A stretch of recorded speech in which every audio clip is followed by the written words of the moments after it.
Okay நண்பா, நம்ம video பார்க்குறதுக்கு முன்னாடி கீழே உள்ள சப்ஸ்கிரைப் பட்டனை ப்ரெஸ் பண்ணி சப்ஸ்கிரைப் பண்ணிவிட்டு வீடியோ கடைசி வரைக்கும் ஸ்கிப் பண்ணாமல் ஃபுல்லாக பாருங்கள். உங்களுக்கு ரொம்பவே யூஸ்ஃபுல்லாக இருக்கும்.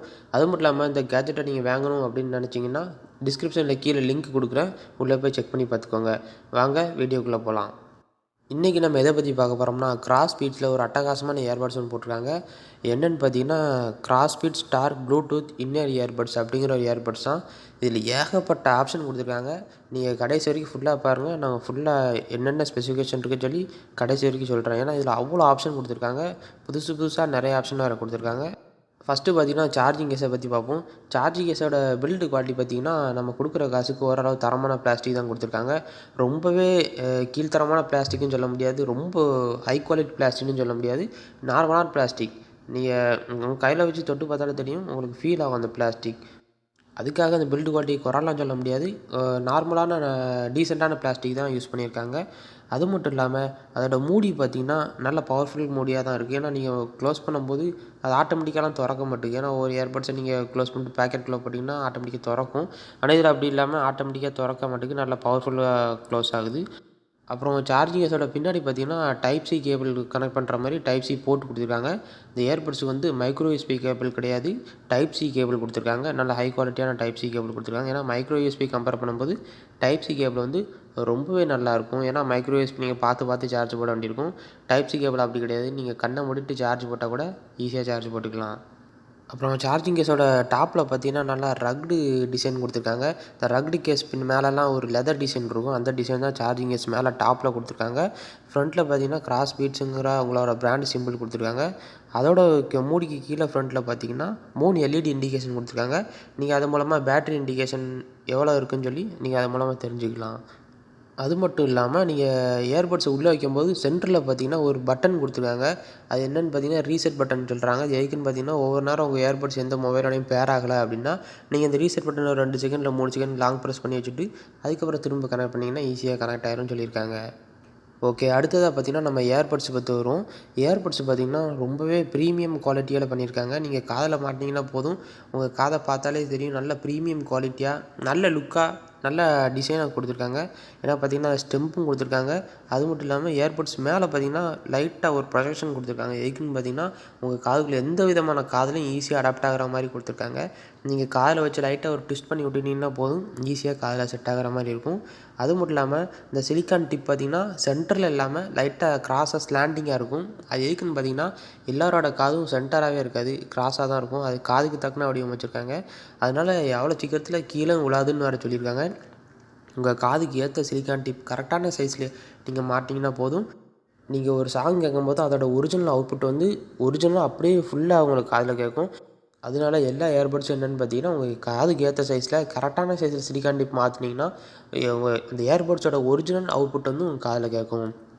அதுக்கப்புறம் பார்த்தீங்கன்னா இந்த ஏர்பட்ஸில் 2 ஏர்பட்ஸில் பார்த்தீங்கன்னா 2 மைக், மொத்தம் 4 மைக் இருக்குது. ரொம்பவே ப்ரீமியம் குவாலிட்டி மைக் தான் கொடுத்துருக்காங்க. ரொம்ப அட்வான்ஸ் மைக்கும் கொடுத்துருக்காங்க. அது மட்டும் இல்லாமல் பின்னாடி பார்த்தீங்கன்னா சென்சிட்டிவ் டச் கண்ட்ரோல் கொடுத்துருக்காங்க. இதில் பட்டன் கிடையாது, டச் கண்ட்ரோல் தான் கொடுத்துருக்காங்க. அது நல்ல சென்சிட்டிவாக யூஸ் ஆகுது. அப்புறம் ஸ்டெம்பை பார்த்திங்கன்னா அந்த இயர்பட்ஸோட ஸ்டெம் வந்து ரொம்பலாம் நீளமாக இருக்காது, ரொம்பவும் குட்டி கிடையாது, நார்மலான சைஸில் இருக்கும். உங்கள் காதை விட்டு ரொம்பலாம் வெளியே தெரிகிற மாதிரிலாம் இருக்காது. நீங்கள் காதில் மாட்டிங்கன்னா கரெக்டாக உங்கள் காதுக்குள்ளே ஃபிட் ஆகிற மாதிரி உள்ள ஸ்டெம் தான் கொடுத்துருக்காங்க. அப்புறம் இன்னொரு ஸ்பெஷல் ஆப்ஷன் என்னென்னு பார்த்தீங்கன்னா, அது 2 இயர்பட்ஸ்லையுமே இன்இயர் வியர் டிடெக்ஷன் சென்சாரும் கொடுத்துருக்காங்க. அது எதுக்குன்னு பார்த்தீங்கன்னா, நீங்கள் காதில் மாட்டி பாட்டு கேட்டுட்ருக்கீங்க அப்படின்னா திடீர்னு யாராவது அவங்கள்ட்ட வந்து பேச வராங்க அப்படின்னா, யாராவது பேசுகிறத நீங்கள் திடீர்னு கேட்கணும் அப்படின்னு நினச்சிங்கன்னா இயர்பட்ஸில் சடனாக வெளியே எடுத்திங்கன்னா போதும், ப்ளே ஆகிட்டுருக்கிற பாட்டு வந்து ஆட்டோமேட்டிக்காக பாஸ் ஆயிரும். அதுக்கப்புறம் நீங்கள் பேசி முடிச்சுட்டு எப்போ தோணுதோ அப்போ நீங்கள் காதில் திரும்ப மாட்டிங்கன்னா ஆட்டோமேட்டிக்காக பாட்டு பாட ஆரம்பிச்சிரும். நீங்கள் எதுவுமே டச் பண்ண தேவையில்லை, மொபைலையும் டச் பண்ண தேவையில்லை, ஆட்டோமேட்டிக்காக பாட ஆரம்பிச்சிரும். அதுக்கப்புறம் பார்த்திங்கன்னா நான் மைக்கை பற்றி சொல்லி ஆகணும். ஏன்னா 4 மைக் கொடுத்துருக்காங்க. அது எதுக்குன்னு பார்த்தீங்கன்னா என்விரான்மெண்டல் நாய்ஸ் கேன்சலேஷன் ஒன்றுக்கும், அப்புறம் பார்த்திங்கன்னா clear voice capture 8th generation அப்படின்னு சொல்லி ஒரு ஆப்ஷன் கொடுத்துருக்காங்க. அது எதுக்குன்னு பார்த்தீங்கன்னா நீங்கள் கால் பேசிகிட்டு இருக்கீங்க அப்படின்னா ஒரு மைக் வந்து சுற்றி நடக்கிற என்விரான்மெண்டல் நாய்ஸை பூரா கேன்சல் பண்ணி உங்கள் கிறிஸ்டல் கிளியர் வாய்ஸை மட்டும் ஆப்போனண்ட்டுக்கு கொடுக்குற மாதிரி செஞ்சுருக்காங்க. அதுக்கப்புறம் பார்த்திங்கன்னா கிளியர் வாய்ஸ் கேப்சர்னு சொல்லி இன்னொரு ஆப்ஷன் கொடுத்துருக்காங்க. அதுவும் பார்த்திங்கன்னா ஆப்போனண்ட் யாரும் பேசுனாங்க அப்படின்னா அவங்க சவுண்டில் சத்தமாக இருக்கிற இடத்துலேருந்து பேசினா கூட அவங்களோட வாய்ஸ் மட்டும் கிறிஸ்டல் கிளியராக உங்களுக்கு கேட்குற மாதிரி நல்லா ஜென்ரேஷன் வந்து அதிகரித்து சிவிசி 8th ஜென்ரேஷன் அப்படிங்கிற ஒரு டிசைனும் கொடுத்துருக்காங்க. அதனால் பார்த்தீங்கன்னா, அந்த ஏர்பட்ஸ் வந்து ரொம்ப கால் பேசுகிறவங்க, வீடியோ கால் பேசுகிறவங்களுக்கு இது ரொம்பவே யூஸ்ஃபுல்லாக இருக்கும். ரூம்குள்ளே பேசினாலும் சரி, வெளியே நின்று என்விரான்மெண்டல் சவுண்டில் நின்று பேசினாலும் சரி, இந்த ஏர்பட்ஸ் வந்து ரொம்பவே யூஸ்ஃபுல்லாக இருக்கும்னு வேறு சொல்லியிருக்காங்க.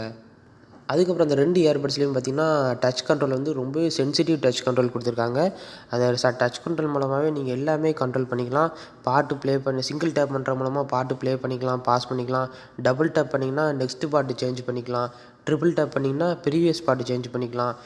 அதுக்கப்புறம் பார்த்தீங்கன்னா, நீங்கள் இயர்பட்ஸை லாங் ப்ரெஸ் பண்ணி வச்சுட்டே இருந்தீங்க அப்படின்னா, வால்யூம் அப் பண்ணிக்கலாம். அப்புறம் இன்னொரு இயர்பட்ஸை லாங் ப்ரெஸ் பண்ணி வச்சுட்டே இருந்தீங்கன்னா, வால்யூமை டவுன் பண்ணிக்கலாம். அப்புறம் இன்னொன்று 3 செகண்ட் 4 செகண்ட் ப்ரெஸ் பண்ணி கண்டினியூஸாக வச்சுருந்தீங்க அப்படின்னா, வாய்ஸ் அசிஸ்டண்ட்டு சப்போர்ட் பண்ணிக்கலாம். அப்புறம் அந்த இயர்பட்ஸில் ஆடியோ குவாலிட்டி பற்றி பார்த்தீங்கன்னா, ஸ்பீக்கர் பற்றி பார்ப்போம். இதில் Qualcomm audio 3D surround system கொடுத்துருக்காங்க. ரொம்பவே சவுண்ட் வந்து ரொம்ப டீசெண்டாக இருக்குன்னு சொல்லியிருக்காங்க.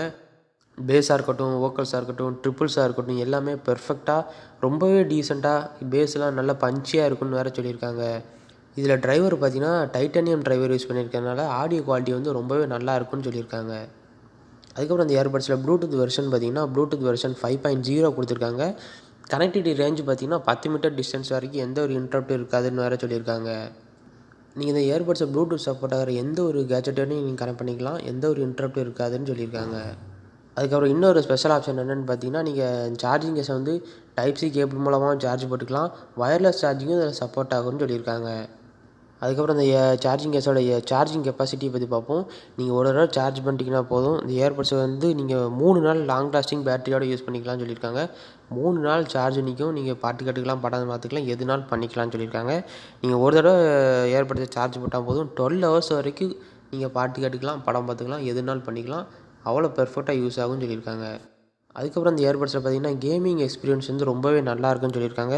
இதில் லோ லேட்டன்சி மோட் இருக்கிறதுனால, Qualcomm சிப்செட்டோட சேர்ந்து வர்றதுனால, நீங்கள் லோ லேட்டன்சி மோட ஆக்டிவேட் பண்ணிட்டீங்கன்னா, நீங்கள் கேம் விளாடும்போது உங்கள் கேமும் சரி, உங்கள் இயர்பட்ஸும் சரி அவ்வளோ பெர்ஃபெக்டாக சிங்க் ஆகும்னு சொல்லியிருக்காங்க. நீங்கள் கன் ஷூட் பண்ணுறது, அது இல்லைனா கார் ஓட்டுறது அந்த மாதிரி எந்த சவுண்டுனாலும் பெர்ஃபெக்டாக சிங்க் ஆகும். ஒவ்வொரு இயர்பட்ஸை பார்த்தீங்கன்னா, நீங்கள் கன் ஷூட் பண்ணுறீங்க, இல்லைனா கார் ஓட்டுறீங்க, இல்லைனா அந்த சவுண்டு வந்து 2 செகண்ட் கழித்து தான் உங்கள் இயர்பட்ஸுக்கு வரும். ஆனால் இதில் அப்படி இல்லாமல் லோ லேட்டன்சி மோட் இருக்கிறதுனால நீங்கள் பெர்ஃபெக்டாக சிங்க் வந்து அவ்வளோ பெர்ஃபெக்டாக இருக்கும்னு சொல்லியிருக்காங்க. அதுக்கப்புறம் அந்த சார்ஜிங் கேஸில் உள்ள எல்இடி எப்படிலாம் பிளிங்க் ஆகும்னு பார்த்தீங்கன்னா, பேரிங் ஆகிட்டு இருக்கும்போது red light and blue light வந்து ரெண்டுமே பிளிங்க் ஆகிட்டே இருக்கும். அப்புறம் இயர்பட்ஸ் வந்து ஸ்டாண்ட் பையில் இருக்கிறப்போ எல்இடி வந்து எல்லாமே ஆஃபில் இருக்கும். ஒர்க்கிங் கண்டிஷனில் இருக்கும்போதும் எல்இடி ஆஃபில் தான் இருக்கும். நீங்கள் சப்போஸ் சார்ஜ் போடுறீங்க அப்படின்னா, சார்ஜ் ஆகும்போது பார்த்தீங்கன்னா ரெட் கலர் எல்இடி எரியும். ஃபுல் சார்ஜ் ஆகிடுச்சுனாலும் எல்இடி ஆஃப் ஆயிரும். ரீசெட் பண்ணும்போதும் பார்த்தீங்கன்னா ரெட் அண்ட் ப்ளூ லைட் வந்து பிளிங்க் ஆகிட்டே எரியும். எல்இடி இண்டிகேட்டர் இன்னொன்று ஆப்ஷன் என்னென்னு பார்த்தீங்கன்னா, ஃபஸ்ட் எல்இடி சார்ஜ் ஆகிட்டு இருக்கிறப்போ ஃபஸ்ட் எல்இடி மட்டும் எரிஞ்சிச்சு அப்படின்னா 0லேருந்து 33% வரைக்கும் ஏறி இருக்கும். செகண்ட் எல்இடி எரிய ஆரம்பிச்சிச்சு அப்படின்னா 34 to 66% சார்ஜ் ஏறி இருக்கும். மூணாவது எல்இடி பிளிங்க் ஆக ஆரம்பிச்சிச்சுன்னா 67 to 99% சார்ஜ் ஏறி இருக்கும். 3 எல்இடியுமே பிளிங்க் ஆக ரெட் கலரில் எரிய ஆரம்பிச்சிட்டு அப்படின்னா 100% சார்ஜ் ஆகிடுச்சின்னு சொல்லி தெரிஞ்சுக்கலாம். ஓகே நண்பா, அந்த வீடியோ உங்களுக்கு பிடிச்சிருக்குன்னு நினைக்கிறேன். இந்த வீடியோ கடைசியில் பார்த்ததுக்கு ரொம்ப நன்றி. இதே மாதிரி வேறு ஏதாவது கேஜெட் பற்றி உங்களுக்கு தெரியணும் அப்படின்னா நம்ம சேனலை மறக்காமல் சப்ஸ்கிரைப் பண்ணிக்கோங்க. சப்ஸ்கிரைப் பண்ணிவிட்டு எந்த ஒரு வீடியோவாக இருந்தாலும் பாருங்கள். அப்போ தான் நான் போடுற வீடியோ வந்து உடனே கூட உங்களுக்கு நோட்டிஃபிகேஷன் வரும். ஓகே நண்பா, நான் நெக்ஸ்ட் வீடியோவில் இதே மாதிரி வேறு ஒரு கேஜெட்டோட உங்களை சந்திக்கிறேன். அது வரைக்கும் பாய்.